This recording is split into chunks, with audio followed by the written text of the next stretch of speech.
오늘도 2부 예배에 현장에 오신 여러분들, 그리고 영상으로 함께하고 계신 여러분들에게 우리 주님이 주신 은혜와 평강이 넘쳐나기를 간절히 소망합니다. 얼마 전에 에레미야 4장 4절을 본문으로 해가지고 마음가죽에 대해서 여러분들에게 말씀을 드렸죠. 역시 할례에 대해서도 말씀을 드렸어요. 그 가운데에 기록된 말씀이 뭐였냐면은 하나님의 진노가 발해서 불같이 일어나면 끌 자가 없을 거다 라고 하는 말씀이 있었어요. 우리 확인하면서 다시 한번 읽어보도록 하겠습니다. 나의 분노가, 거기에 붙어 있습니다. 나의 분노가 불같이 일어나 사르리니 그것을 끌 자가 없으리라. 하나님의 분노가 폭발하면은 무서운 일이 벌어질 거라고 하는 그런 예시의 말씀입니다. 우리가 자주 하고 듣는 말입니다. 순한 사람이, 착한 사람이 한번 화를 내면 무섭다. 또 이런 얘기 하죠. 화 없는 사람 어디 있어. 아무리 착해도 어떨 때는 화내고, 또 착한 사람이 화를 내면 더 무섭다. 우리가 하고 또 그렇게 받아들이고 있습니다. 하나님은 어떤 분이십니까? 하나님은 자비로우신 하나님이시고 은혜로운 하나님이시고 선하신 하나님이시고, 우리 기도할 때 그런 수식어를 많이 씁니다. 자비로우시고 은혜가 풍성하신 하나님 아버지, 그렇지 않나요? 그렇게 자비로우시고 은혜가 충만하시고 선하신 하나님이시지만 오늘 여기 있는 대로 노여움과 분노가 크다고 그랬는데, 그분이 정말로 화를 내시기 시작하면은 이 분노가 폭발하면 무서운 일이 벌어질 수가 있어요. 그래서 공동 번역에 하나님의 선포하신 이스라엘 백성, 이 백성에 선포하신 노여움과 분이 크도다, 이 부분을 어떻게 번역을 했나 했더니요, 이렇게 번역을 했습니다. 여호와께서 분을 내시고 화를 내시고 분을 노하셔서 이스라엘 백성들에게 내리시겠다고 하는 벌에 대한 말씀이 얼마나 두렵냐, 두렵지 않냐, 너무나 두렵다, 그렇게 번역을 했어요. 하나님의 분노가 발해지면은 너무나 두렵다는 거죠. 근데 그것을 예고하고 선포하신 말씀이 얼마나 두렵냐는 거예요. 너무나 두렵다, 이렇게 번역을 해놨습니다. 얼마 전에 제가 기억하기로는 1월 15일쯤으로 기억이 되는데, 저 남태평양의 퉁가라고 하는 섬에서 화산이 폭발했어요. 그 화산이 폭발한 것 때문에 그 인근에 있는 사모아, 피지는 물론이고 더 나아가서는 뉴질랜드, 호주에 이르기까지 쓰나미가 있었다는 거지. 거기에 끝나버린 것이 아니라 그 쓰나미의 여파가 일본에까지 이르고 미국역인 하와이, 그리고 미국 본토인 캘리포니아 연안, 그리고 알래스카에 이르기까지 그 쓰나미 여파가 있었다는 거예요. 그것을 보면서 우리나라의 매스컴에서 뭐에 대한 기사가 났고 또 두려움을 얘기했냐면 백두산 폭발입니다. 백두산 그 화산 분화가 900년대 이후에 31번의 분화가 있었다는 거예요. 그리고 제일 마지막, 제일 가까운 분화가 1925년에 있었다는 거예요. 이걸 주기로 이렇게 따져보니까 이제는 터질 때가 됐다는 거죠. 더더군다나 이북에서 핵실험을 하고 하는 것 때문에 더 그럴 가능성이 커지고 개연성이 커졌다는 거예요. 이때까지 분화가 할 때 1부터 레벨이 8까지 있는데 7까지가 최고였는데 7까지만 분화를 해도 이 분진이 일어나가지고 분진이 이 하늘로 25km나 치솟는다는 거예요. 그래서 대기권에 이렇게 머무르면서 대기권에서 이렇게 머무르게 되면은 햇빛이 차단되어지고 온도의 변화가 오는데 0.5도 정도가 떨어진대요. 그렇게 되면 세계적인 곡식 곡물 작황 상황이 완전 변화가 와가지고 기근이 온다는 거예요. 심각한 문제가 생긴다는 거죠. 이전에 그 백두산 화산이 폭발해가지고 분진이 어디까지 바람을 타고 날아갔느냐 하면 일본 쿠릴 열도까지 날아갔다는 거예요. 만약에 두려움을 갖고 있는 대로 백두산 화산이 폭발하게 되면은 이게 큰 난리가 난다는 얘기입니다. 큰일 난다는 얘기를 하고 있는 거예요. 네, 여러분, 제가 왜 화산 폭발 얘기를 지금 하고 있느냐면 그보다 더 무서운 게 있다는 거예요. 더 두려운 게 있다는 거예요. 그게 뭐냐면 하나님 노여움과 분노, 그것이 폭발하는 것입니다. 네? 우리 사람에게도 희노애락이 있는데 가장 심각한 게 노입니다. 노. 이 사람이요 화가 폭발해 버리면은요 못할 짓이 없어요. 예? 그냥 이성을 잃어버리잖아요. 안 할 짓도 해버리잖아요. 그러니까 병 중에 아주 심각한 병을 뭘로 보는 거예요? 분노 조절 장애입니다. 이게 조절을 할 수 있는, 컨트롤 할 수 있는 능력이 우리에게 어느 정도 주어져 있고 그게 돼야 되는데 이게 조절을 못하게 되면 어떤 일을 벌일지 모르다. 부모도 죽일 수 있고요, 배우자도 죽일 수 있고, 형제도 죽일 수 있고요, 스스로 목숨을 끊어버릴 수도 있고요. 어떤 일이 벌어질 수 없다는, 예측할 수가 없다는 거예요. 무서운 일이 벌어질 수 있어요. 근데 문제는 뭐냐? 하나님도 오늘 본문에 있는 것처럼 분노하신다는 거예요. 근데 그 분노가 이 이스라엘 백성들을 향해서 선포한 그 여호와 하나님의 분노, 노여움이 뭐예요? 크다고 그랬습니다. 크다고 그랬어요. 이것은 화산 폭발 이전에 마그마가 밑에서 말이죠, 보이지 않는 곳에서 막 들끓는 것처럼 하나님이 막 그냥 부글부글, 하나님이 화가 나셔가지고 막 부글부글 하시는. 그런데 이 화를 덮고 있는 게, 결론에서 내가 얘기하겠지만은 이 화를 덮고 있는 게 뭐냐? 하나님 은혜입니다. 은혜. 하나님 은혜가 이걸 덮고 있는 거예요. 만약에 은혜의 막이 터져버리면 어쩐 일이 벌어질 수가 없어요. 그러니까 성경에는 이율배발적이네.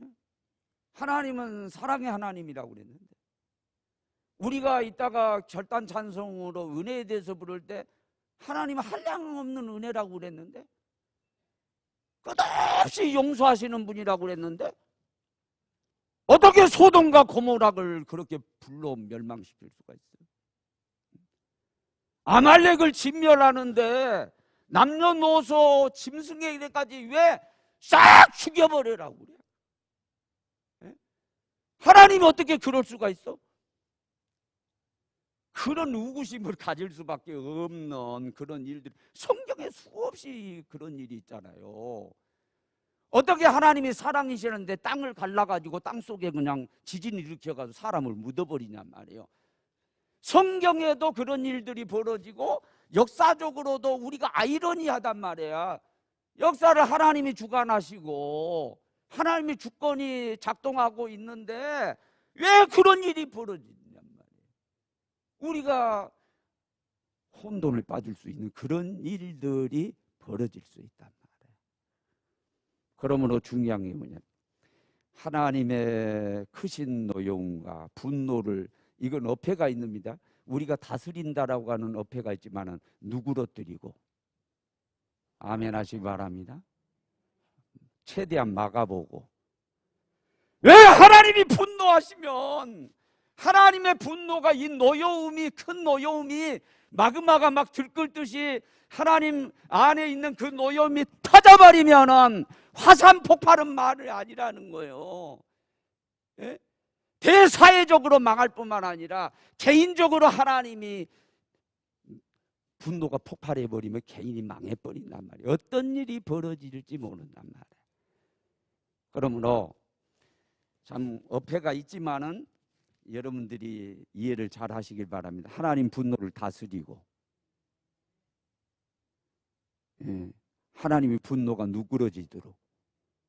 지금 이스라엘 백성들을 향해서 이미 하나님이 선포하셨잖아요. 내 노여움과 불이 크다 이거예요.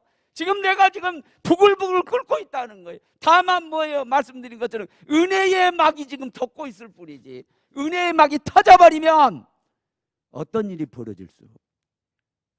우리가 아이러니하게 생각하는 이해가 안 가는 일들이 벌어질 수 있다, 이런 말씀을 하고 있어요. 그러므로 하나님의 분노, 크신 노여움이 일어났다 할지라도 그걸 누그러뜨릴 수 있는, 폭발하지 않도록 누그러뜨릴 수 있는 저와 여러분들이 되어지기를 간절히 소망합니다. 네? 어떻게? 오늘 본문 에레미야서 36장 7절로 8절은요 이미 이스라엘 백성들이 선포하신 하나님 그 노여움과 분이 크다 그랬잖아요. 이 하나님은 분노하신 하나님이시고 사랑의 하나님이시지만 분노하신 하나님이라면 폭발할 수 있다는 거죠.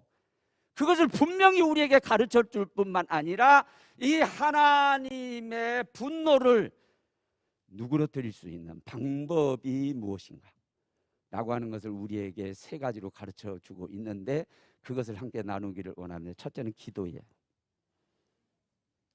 언제나 방법론에는 해결 방법론에는 기도가 빠질 수가 없죠. 우리 방송실에서 마이크 내 쓰는 마이크를 조절하지 마시고 원래 거기다 두세요. 원래 두시면 내가 알아서 조절할 거예요. 내가 귀가 아프지 않도록 조심해서 할 테니까 좀 충분히 원래 그거 줄이지 마세요. 그럼 내가 답답해가 더 소리를 쳐요. 그러다 보면은 내가 원하는 만큼 나가지 않으면 내 목이 상하고 말이죠. 이렇게 되니까 차라리 그냥 원래 내가 맞춰둔 거지 그거에 그냥 두시기 바랍니다. 그러면 제가 조절을 하도록 하겠습니다. 따라 합시다. 기도하자.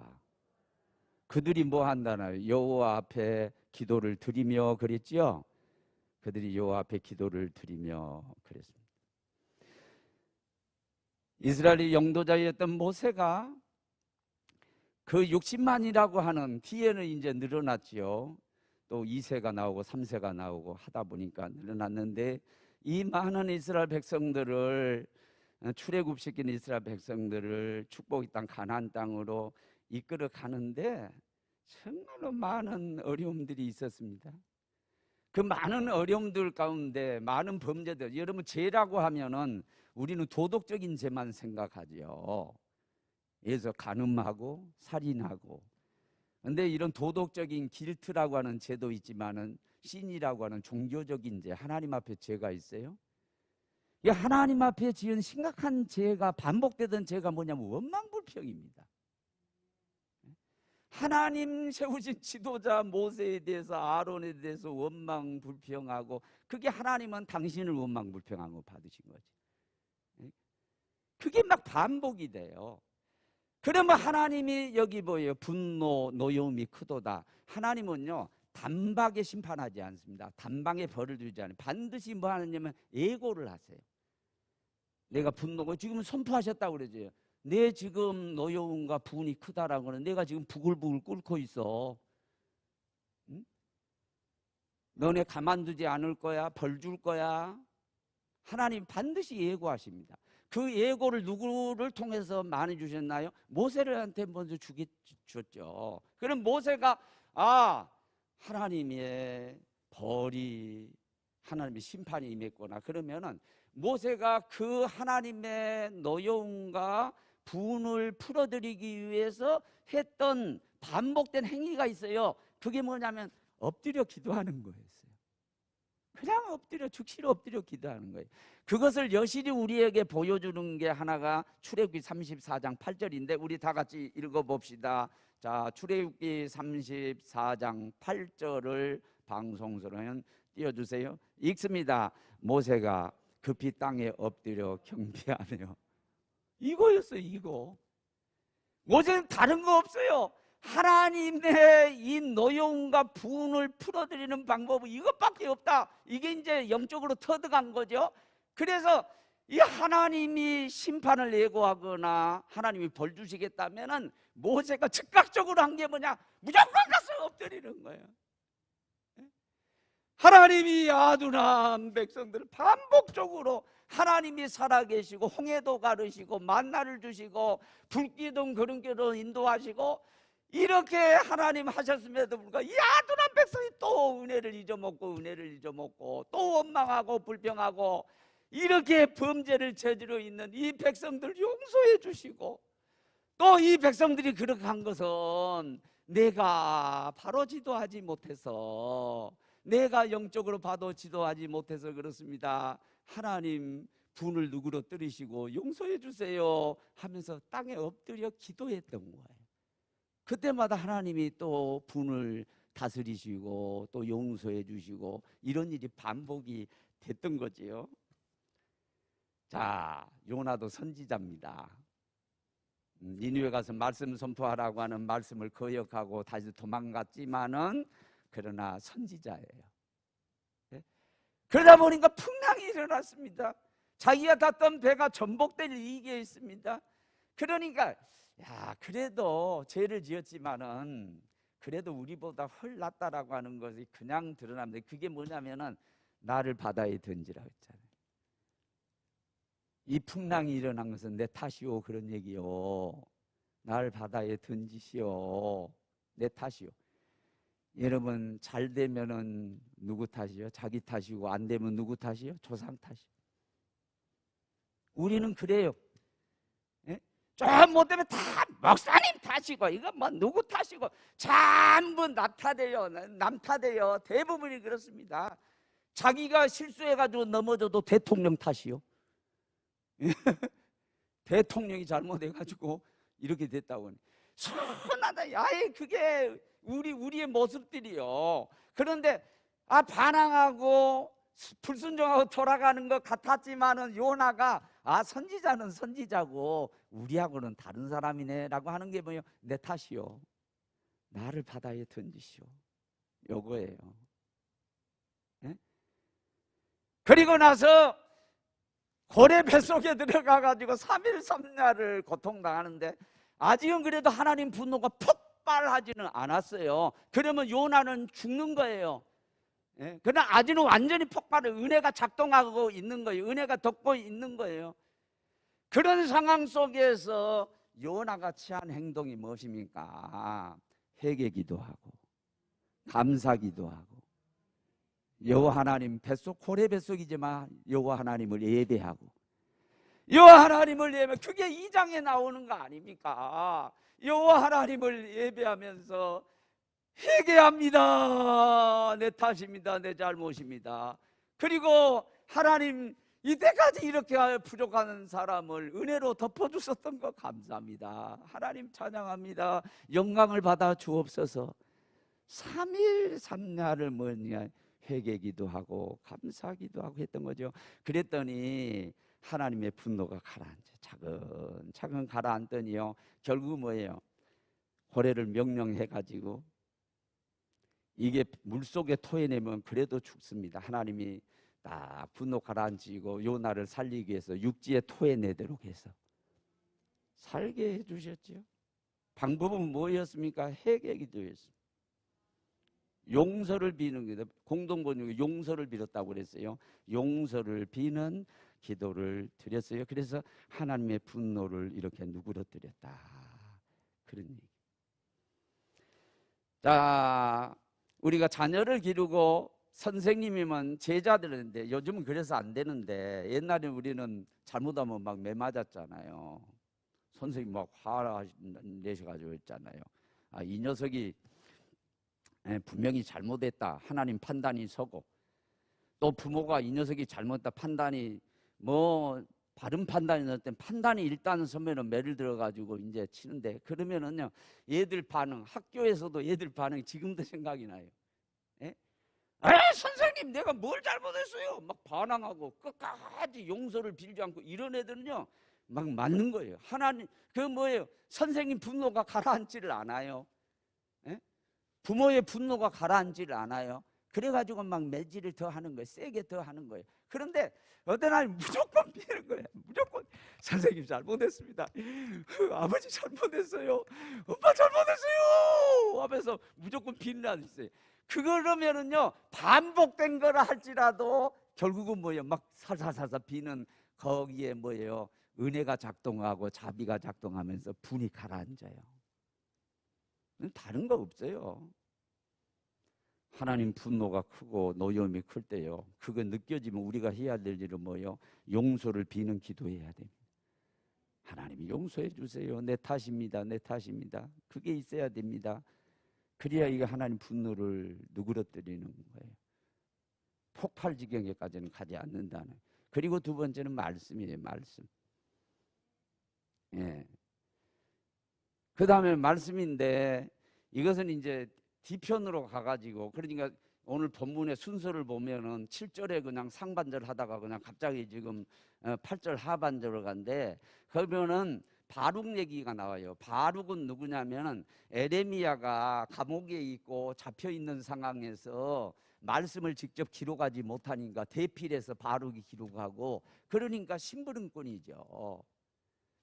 에레미야가 바룩에게 명령을 합니다. 뭐냐면은 내가 이 하나님의 노여움이 크고 분이 큰데 이 하나님의 노여움과 분노를 누그러뜨리는 방법은 뭐냐면은 말씀이다. 말씀. 기록된 말씀을 성전에 가가지고 뭐 하라는 거예요? 낭독하라는 거예요. 하나님 입장에서는, 선지자 입장에서는 선포가 되어지는 거고, 이스라엘 백성 입장에서는 말씀을 듣는 거죠. 말씀을 전하고 선포하라는 거예요. 그 명령을 받아서 바룩이 가서 뭐냐, 성전에서 그 기록된 말씀을, 모든 말씀을 낭독했다, 선포했다는 거예요. 그 자리에 이스라엘 백성들이 있으면 전부 다 귀를 열고 들었겠죠. 말씀을 선포하고 말씀을 듣는 거였어요. 이거를 염두에 두고 한번 읽어봅시다. 자, 도드라지기 한 부분을 읽습니다. 여호와의 성전에서 책에 있는 여호와의 모든 말씀을 낭독하니라. 이게 에레미야가 이제 바룩에게 제시한 하나님의 노여움과 분노를 누그러뜨리는 방법이었습니다.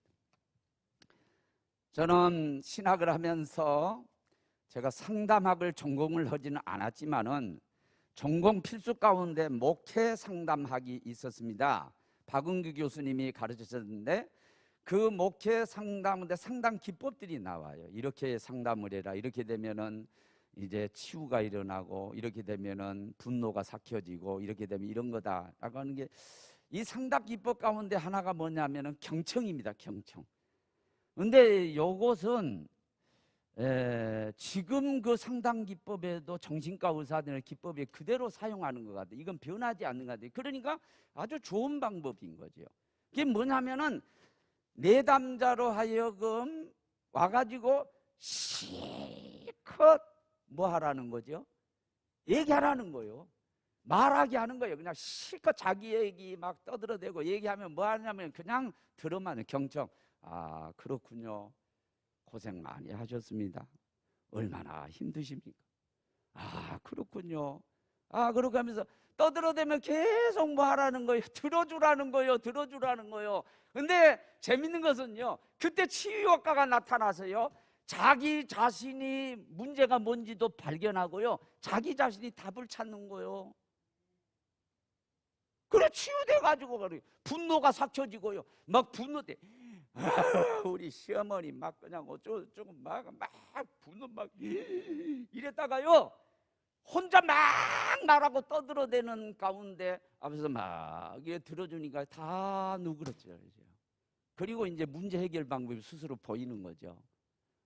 자기가 답을 찾고 선생님 고맙습니다. 감사합니다. 돈 내고 가요. 들어주라는 거죠. 말하게 만들고 그냥 들어주라는, 그냥 들어주는 게 이게 치유 효과가 나타난다는 거예요. 분노가 삭혀지고요. 감정이 정상으로 돌아오고요. 될 수 있다는 거예요.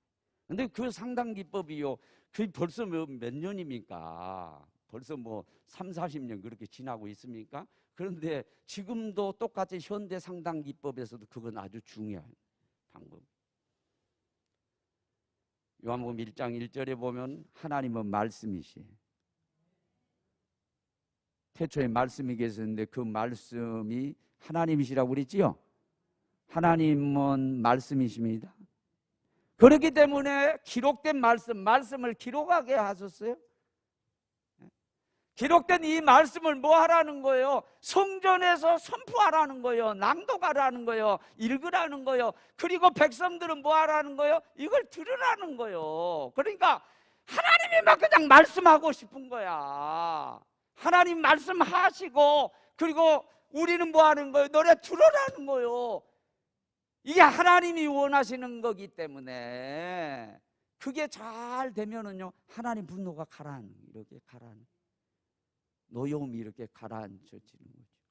예를 들자면은, 제가 뭐 많은 책은 안 썼지만은 여러분 아시는 것처럼 파워 크리스찬, 파워 미니스트리, 파워 크리스찬 제가 썼잖아요. 자, 내 책이 은혜 출판사에 나왔는데 요게 베스트셀러가 돼가지고, 자, 대학 교수들이 이 책을 텍스트로 삼아가지고 학생들에게 막 가르치고, 학생들은 그것을 막 듣고 이게 되면 제가 얼마나 기쁘겠어요. 그렇죠?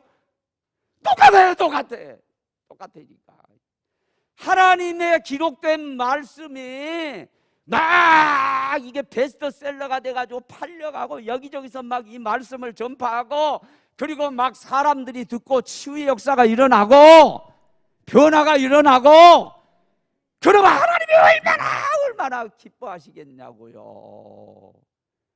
그러니까 거꾸로 뒤집으면은요, 하나님의 분노, 화는 언제 일어날 수 있냐면 말씀이 전파가 안 되고 백성들이 안 듣고 길을 닫아버리고, 이렇게 되면은 하나님의 분노가 오히려 더 치솟을 수가 있다. 그러나 이 하나님 분노, 노여움을 가라앉히는 방법은 말씀을 부지런히 전하고 백성들이 듣고 이것만 잘해도 된다는 거죠. 누가복음 10장 39절로 42절에 보면은 마리아하고 마르다 얘기가 나오지요. 유명한 얘기죠. 자, 예수님이 마리아와 마리아 가정에 오셨습니다. 여자분들 생각해 보세요. 가장 급선무가 뭐예요? 아유, 우리 예수님 배고프실 텐데 만난 거 대접해 드려야지, 이거 아니겠어요? 그러니까 예수님 사랑하는 마음으로 마르다는 제일 먼저 부엌에 가가지고 우리 주님이 뭘 좋아하시지? 하면서 음식 준비하는 거예요. 열심히 막 분주하게 막 준비하는데, 이게 동생 마리아는 예수님 발치에 앉아가지고 예수님 말씀 듣고 있는 거죠. 그러니까 마르다가 화가 난 거죠. 예수님께 항의합니다. 아니, 내가 지금 음식 좀 주님 대접하려고 이렇게 음식 대접에 분주한데 마리아 좀 보내주세요. 그랬더니 예수님 반응 보세요. 잘 들으시기 바랍니다. 예수님 반응, 몇 가지만 하든지, 이게 반찬 많지 않아도 된다는 건 몇 가지만 하든지, 한 가지도 좋다. 라면만 끓여, 라면만 한 가지도 좋게. 예수님 말씀. 예수님도 인성을 가지고 예수님이 졸리시고 예수님도 배고프시고 그러잖아요. 예. 그러니까 음식을 탐하고 포도주를 탐한다는 그런 비난도 예수님 받았잖아요. 예수님도 잡수고 싶으셔. 예? 잡숴야 된다고. 먹는 데서 정나고요. 그죠? 먹는 즐거움이 있고요. 그게 너무너무 중요해요. 예수님 그게 모르신 바가 아니에요. 그러니까 성경에도 뭐 손 대접하기에 힘쓰라는 거 그런 걸 얘기하는 거거든요. 손님 잘 대접하라는 거죠. 손님 대접하는 가운데 음식 빠지면 되나요? 안 되잖아요. 예? 그게 중요하지 않다는 얘기가 아니에요. 근데 뭐야? 그냥 한 가지도 족하다. 그러면서 방점이 어디에 찍혀 있냐면은 이겁니다. 예? 따라합시다. 마리아는 좋은 것을 택하였느니라 빼앗기지 아니하리라. 그랬죠? 마리아는 이 좋은 편을 택하였는데 빼앗기지 않는다는 거예요. 그러니까 예수, 야, 먹는 문제 중요하고 손님 접대 중요하고 다 중요하지만은 그러나 더 중요한 게 있다는 거예요. 그게 뭐예요? 말씀을 전하는 거고 말씀 받아 먹는 거라는 거죠. 사람이라고 하는 거예요. 제가 계속 얘기하는데 사람은요, 다음에 이제 말씀 전하려고 준비하고 있습니다만은 절대 옳은 사람도 없고 절대 틀린 사람도 없어요. 피장파장이요. 사람은 거기요. 절대 의롭고 선하신 분은 하나님밖에 없는 줄로 믿습니다. 다만 뭐요? 시각 차이가 있는 거예요. 시각 차이. 근데 이 시각 차이를 극복하지 못하면 정말로 이게 복잡합니다. 대인관계도 복잡해져요. 그래서요, 자, 아내는 뭐냐면은 나는요, 말씀, 목사의 최고의 사명이 말씀 전하는 거기 때문에 말씀 준비한다. 그래서 막 타자하고 성경 뒤적이고 막 하면서 막 그러다 보면 식사 시간도 잊어버리는데 아내는 뭐냐면 부엌에서 음식 준비한단 말이에요. 여보 다 됐어요. 와서 잡숴요. 네? 뒤에는 막 화내요. 짜증 부리고 막 그런단 말이에요. 와서 먹으라는 거예요. 이게 얼마나 힘든 줄 알아 이게? 예? 이게 기다리 음식 식어버리고 이렇게 되면 얼마나 이게 짜증난 줄 아냔 말이에요. 근데 내가 해보니까 맞아요. 내가 이제 거꾸로 아내가 봤을 때 내가 음식을 준비해가지고 이렇게 하는데요. 여보 와서 먹어봐. 먹고 힘내야지. 이따 먹을게. 예. 그러고 막 짜증나더라고요. 짜증나. 에이씨! 안 해줘 이제. 막 비타민 C가 나오는 거죠. 그러니까 그 입장이 돼 보니까 진짜 그러더라고요. 이게 정말 중요한 거란 말이에요. 근데 내 입장에서는 뭐냐? 말씀이 중요하다 이게.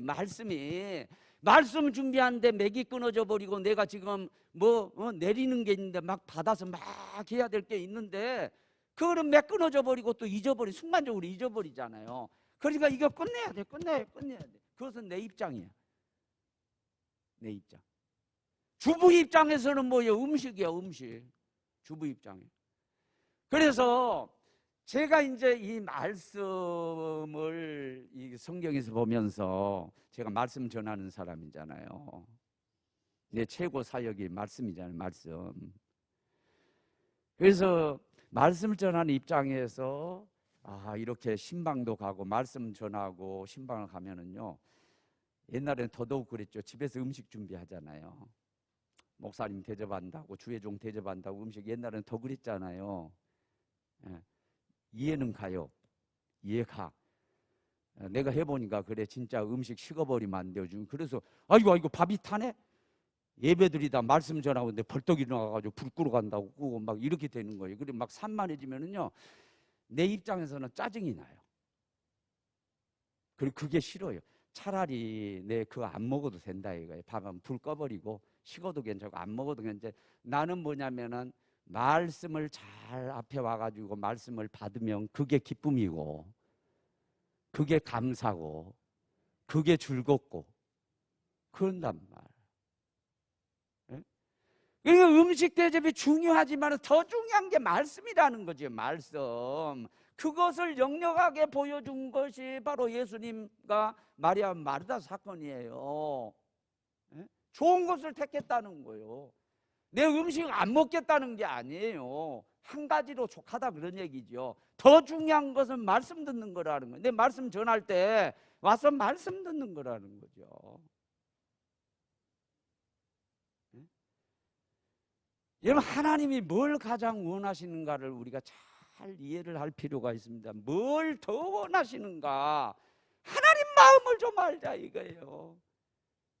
우리 입장만 고집하지 말고 우리 시각으로만 이해하지 말고 하나님 시각으로 좀 보자는 거예요. 하나님이 뭘 더 중요하게 생각하시는가를 보자는 거예요. 그 중에 하나님이 최고로 여기는 게 말씀이라는 거예요. 그래서 하나님의 분노를 누그리뜨는 방법, 첫째는 기도고, 두 번째는 지금 내가 말씀이라고 전하고 있는데, 말씀을 전하고 말씀 듣는 거라고 그랬는데, 이게 두 가지 같지만은 사실은 완 세트 하나입니다. 하나.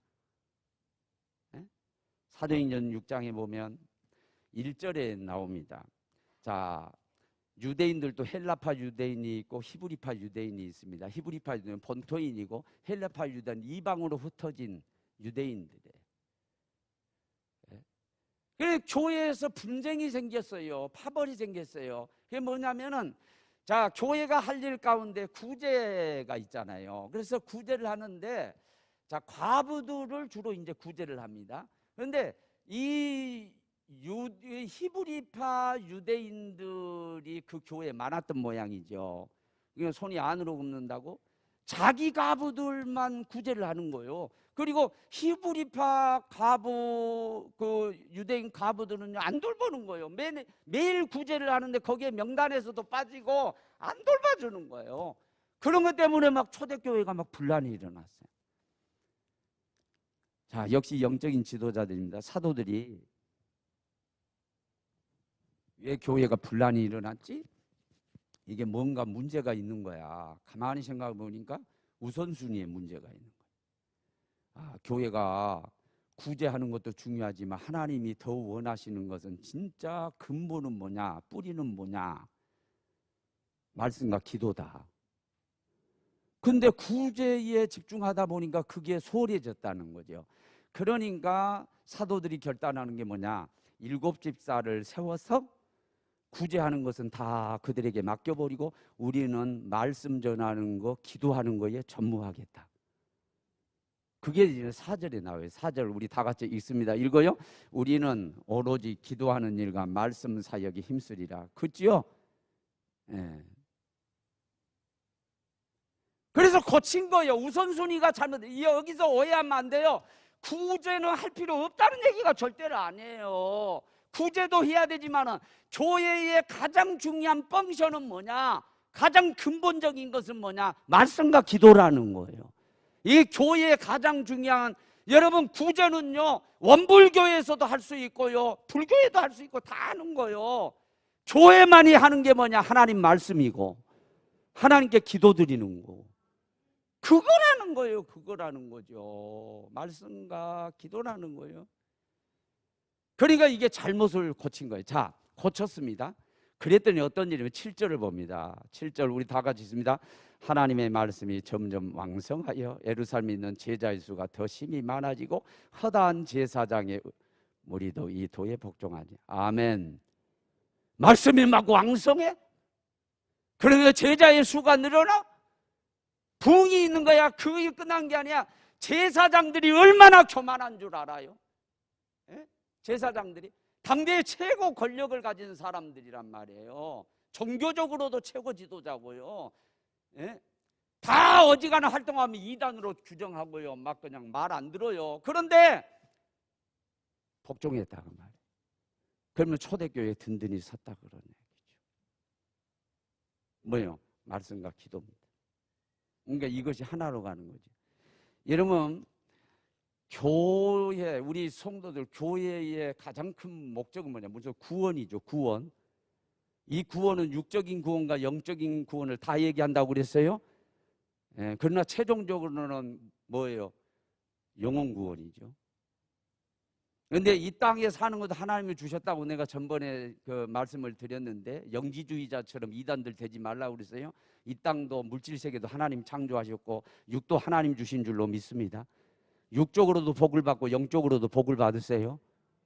그냥 우선은 영입니다. 그래서 구원도 받고 또 하나는 뭐냐?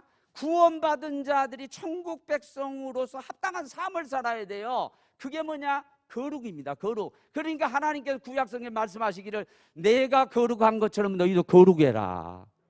성민은 거룩해야 된다.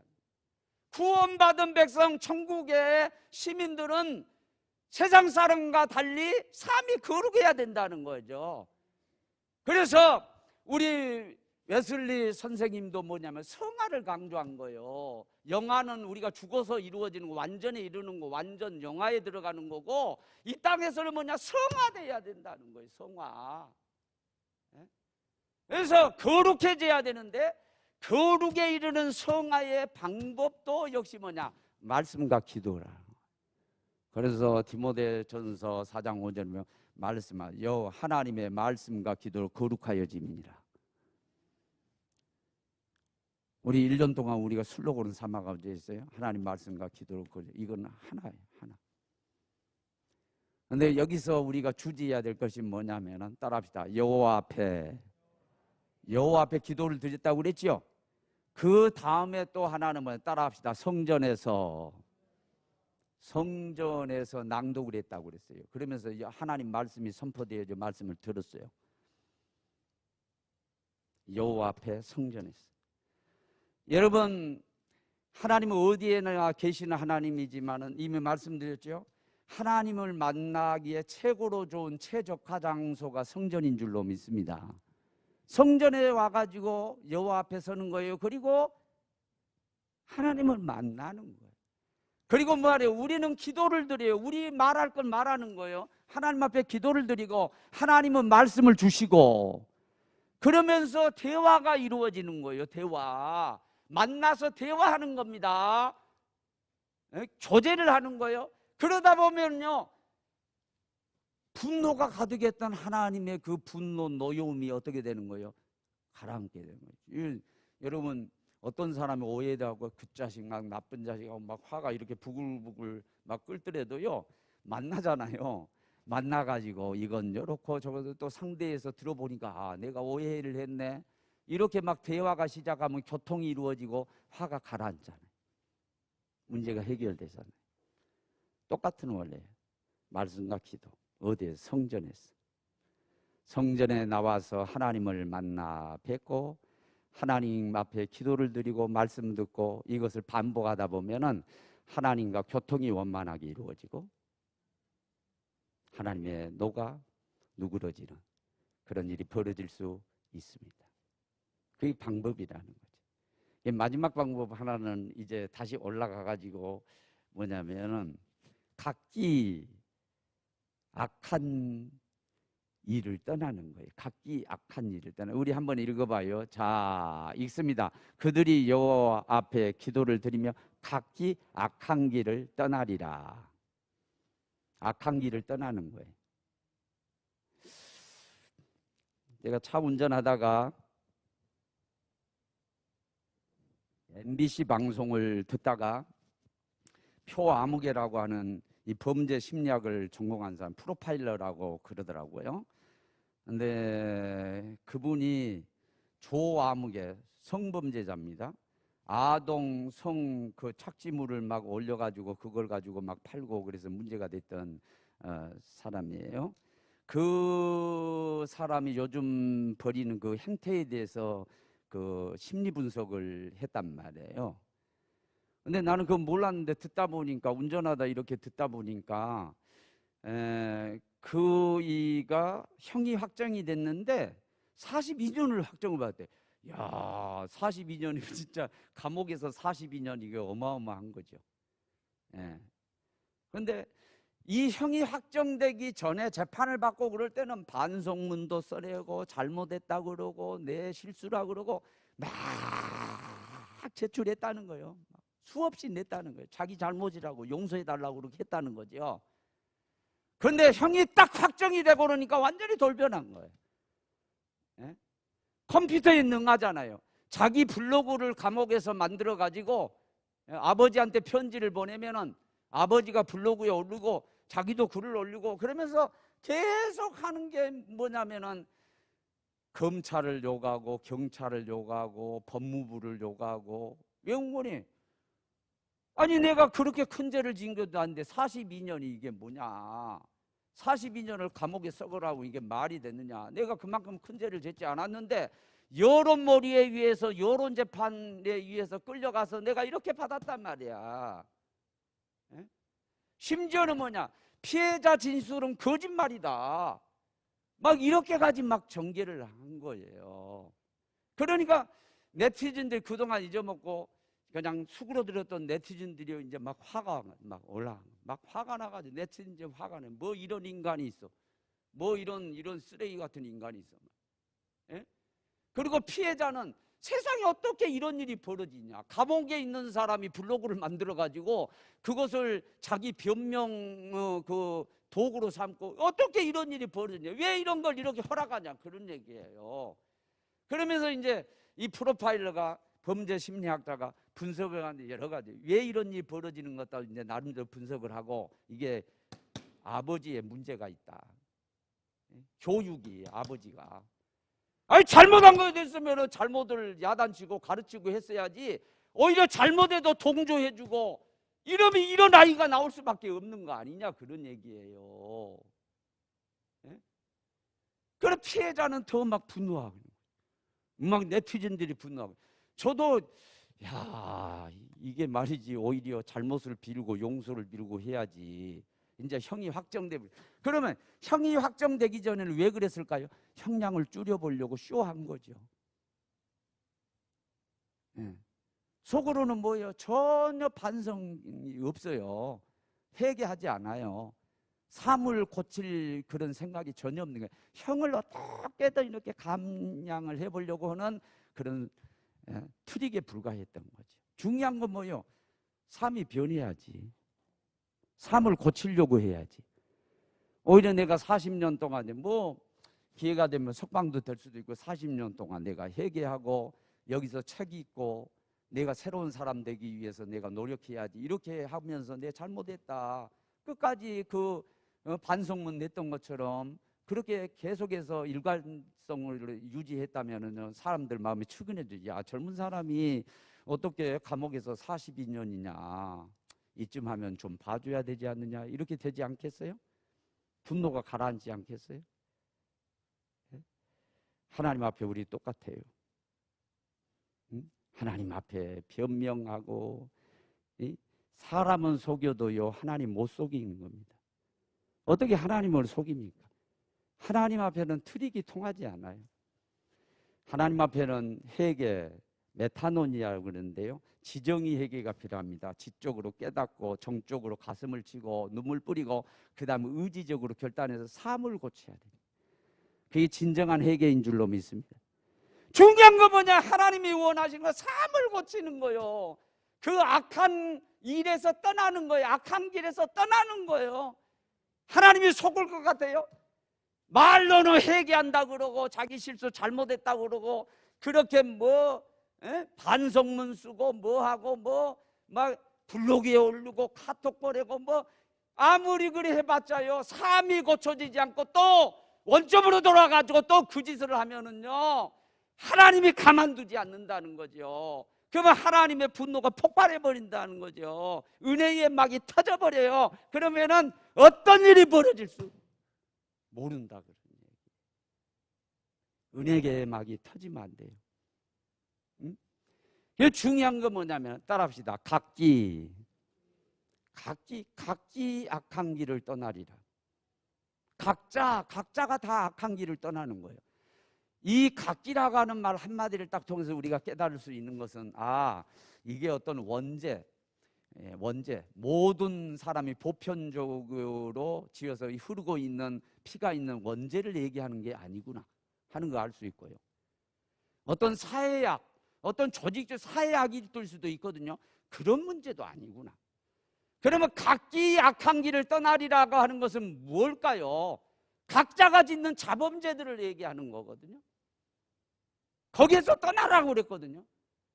그래야만 하나님의 노여움이 가라앉는다는 거죠. 하나님의 분노가 폭발하지 않는다고 말씀하고 있는 거죠. 각기입니다. 각기 악한 길에 떠나라고 그랬어요. 그러면 저를 비롯해서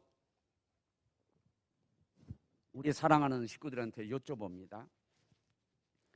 각기 여러분 개인적으로 악한 게 뭐예요? 제가 여기서 규정해 드릴 수 없습니다. 그러나 제가 할 수 있는 게 있습니다. 그게 뭐냐면 나한테 꺼려지는 거. 마음에 지금 뭐가 꺼려져요? 여러분 생각나는 게 뭡니까? 양심에 좀 갇히게 되는 게 뭐예요? 내가 아까도 길트 얘기했지만 씬 얘기했습니다. 하나님 앞에는 종교적 죄가 더 무섭습니다. 교만 같은 거. 세상 사람들은 죄로 여기지 않는 거예요. 예.